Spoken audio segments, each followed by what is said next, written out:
Serviço Público. Todos os dias os conselhos dos especialistas nas mais diversas áreas. Biologia, nutrição, direito, medicina familiar, formação profissional, saúde estética, psicologia, contabilidade, coaching pessoal e profissional. Serviço Público, às 10h15 e 17h15 no RCP. Mais uma edição do Serviço Público RCP. Hoje vamos ter connosco Francisco Santos Coelho, médico especialista em Medicina Geral e Familiar, adjunto da Direção Clínica dos Cuidados de Saúde Primários da Unidade Local de Saúde do Tâmega e Sousa. Nesta edição, Francisco, o tema é a doença de Alzheimer. Comemora-se no próximo dia 21 de setembro o Dia Mundial do Doente de Alzheimer. E por isso, no Serviço Público desta quinzena, este é o tema que trazemos à antena.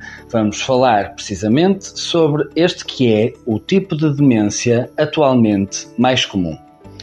É isso mesmo, a doença de Alzheimer, que se trata de uma alteração neurológica que causa perda de memória e declínio cognitivo progressivos ao longo do tempo, é atualmente o tipo de demência mais comum, sendo responsável por 60% a 80% dos casos nos Estados Unidos.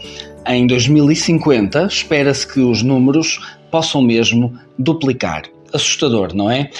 A doença de Alzheimer tem uma instalação insidiosa, uma progressão lenta e afeta primeira e predominantemente aquilo a que nós em medicina chamamos a memória episódica, ou seja, os doentes começam a ter dificuldades em lembrar-se de fragmentos recentes da sua vida.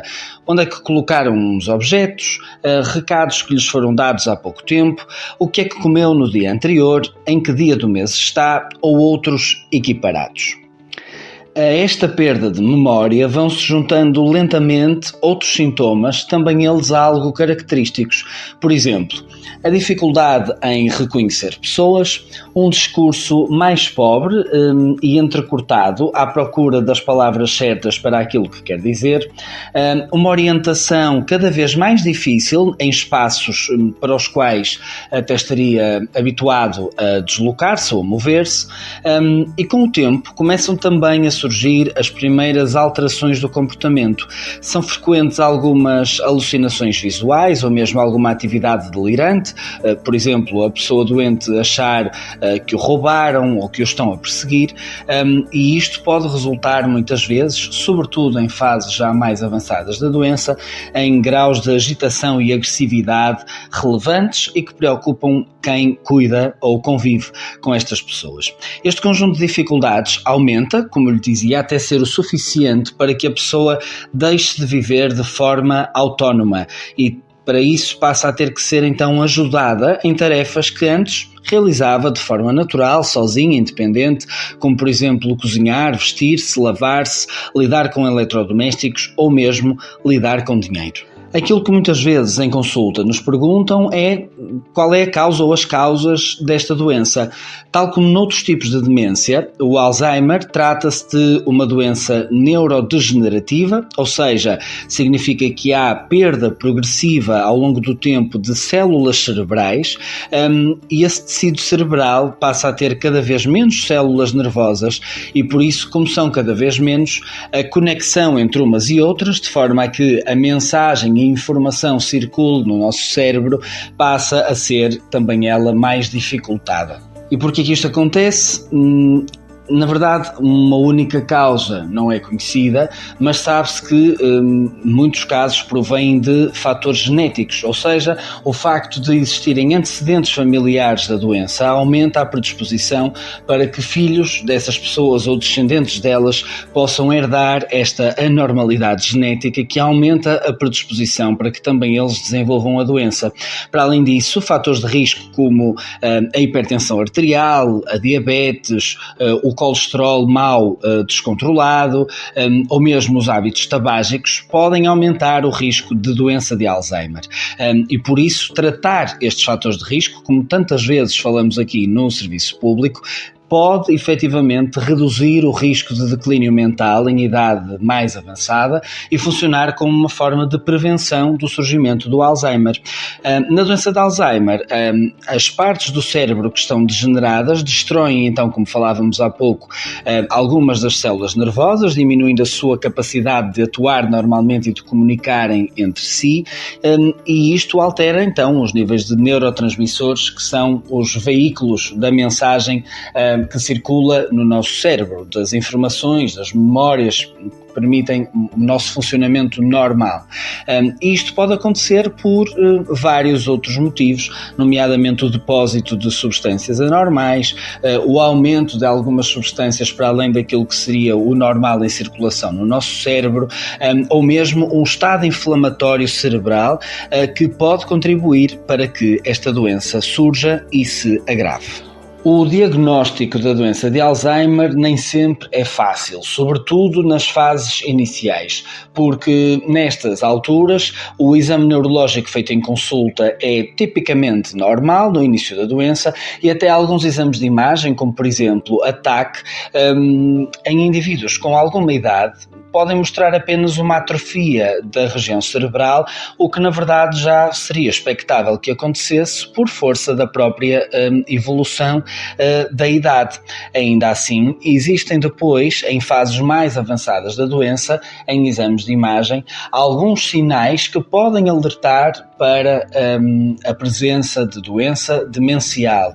E aí, nessas mesmas fases, muitas vezes o próprio comportamento ou alguns testes que podemos fazer ao utente em consulta permitem-nos de forma mais ou menos certeira apontar para a doença de Alzheimer ou para outra demência como a potencial causa ou a potencial designação da patologia que o utente tem.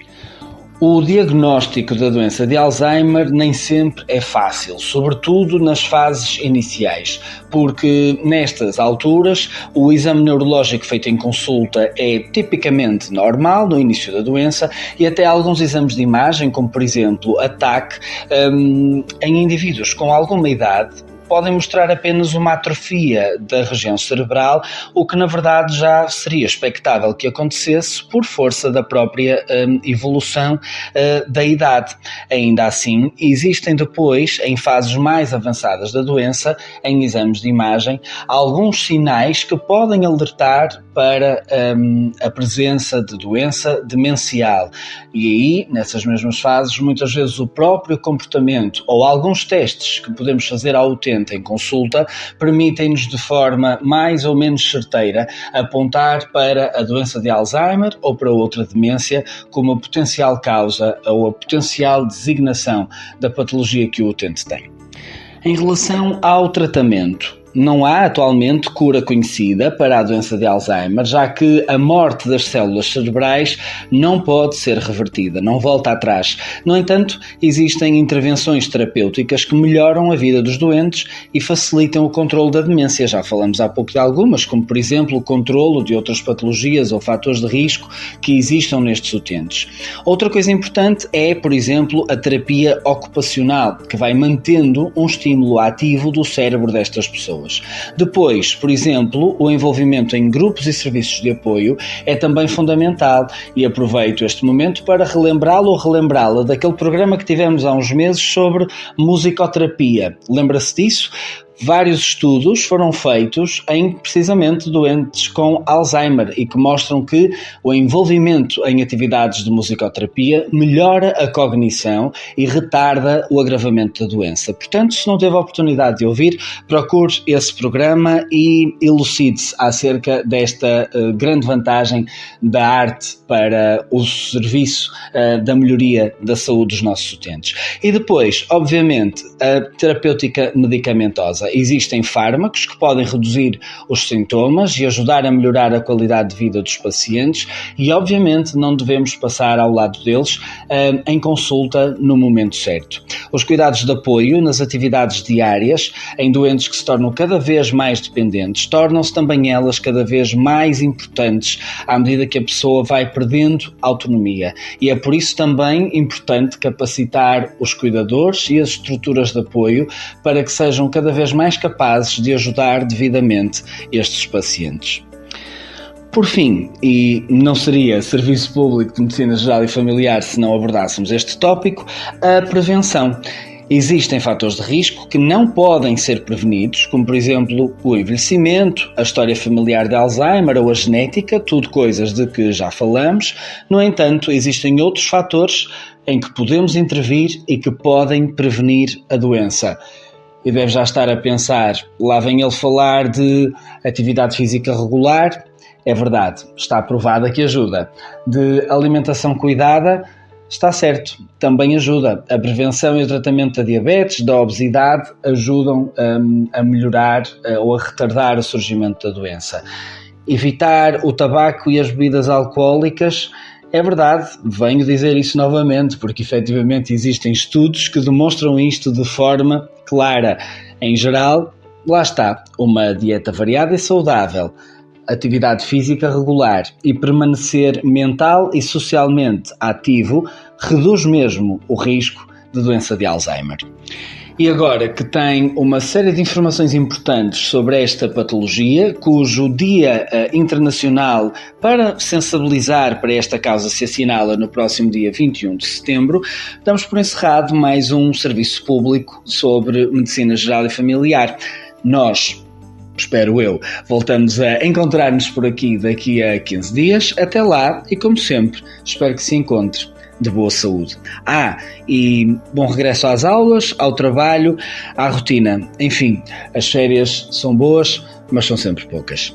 Até daqui a 15 dias. Muito obrigado, Dr. Francisco Santos Coelho, médico especialista em Medicina Geral e Familiar, adjunto da Direção Clínica dos Cuidados de Saúde Primários da Unidade Local de Saúde do Tâmega e Sousa. Voltamos então a conversar dentro de 2 semanas.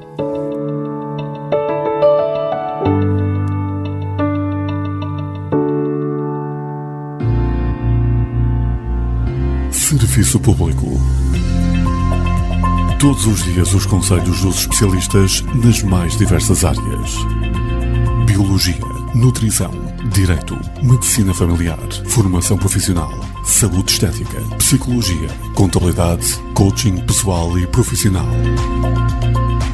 Serviço Público, às 10h15 e 17h15 no RCP.